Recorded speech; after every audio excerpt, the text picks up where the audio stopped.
এখন যে আনন্দটা নিয়ে আমরা বাংলা ভাষায় কথা বলতে পারি, স্বাধীনভাবে বাংলা ভাষায় কথা বলতে পারি, নিজের মত প্রকাশ করতে পারি, মনের ভাব প্রকাশ করতে পারি, সেই পথটা তো সহজ ছিল না। 1952 সালে ভাষা শহীদরা তাদের জীবন দান করেছে ভাষা আন্দোলনের মাধ্যমে, তারপরেই কিন্তু আমরা এই মাতৃভাষা বাংলাটাকে অর্জন করেছি। তারপরে এখন এটা কিন্তু বিশ্বব্যাপী আন্তর্জাতিক মাতৃভাষা দিবস নামেও স্বীকৃত। আর আমাদেরই মাতৃভাষার দিবসটা যখন আন্তর্জাতিক পর্যায়ে মাতৃভাষা দিবস হিসেবে স্বীকৃত, তখন সেই দিবসটা আমরা নিজেরাও স্বতঃস্ফূর্তভাবে পালন করতে পেরে কিন্তু আমাদের অনেক অনেক বেশি ভালো লাগে এবং আনন্দিত লাগে।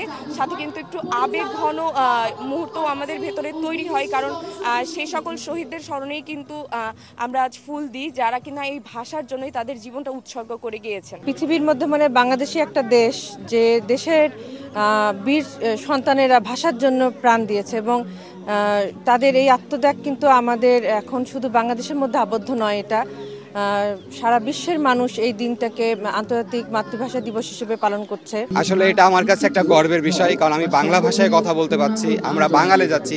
আর সারা বিশ্ব আজ আমাদের এই বাংলা ভাষার কারণে আমাদেরকে চেনে, আমাদের 21শে ফেব্রুয়ারির কারণে আমাদের ভাষাকে চেনে এবং আমাদের ভাষার প্রতি সম্মান করে আমাদের যে ইন্টারন্যাশনাল মাদার ল্যাঙ্গুয়েজ ডে সেটা আজই পালিত হচ্ছে। তো এটা আমাদের কাছে সত্যি অনেক গর্বের একটা বিষয়। আমাদের জন্য একটা আবেগের জায়গা হচ্ছে আমাদের মাতৃভাষা, এটাই আমাদের মায়ের শেখানো ভাষা। তো একটা স্বাধীন দেশে আমরা হচ্ছে আমাদের মাতৃভাষায় কথা বলছি, আর স্বাধীন হওয়ার আগে পর্যন্ত আমরা এই স্বীকৃতিটা পেয়েছি। এটার পিছনে যে অবদানটা সেটা হচ্ছে ভাষা শহীদদের।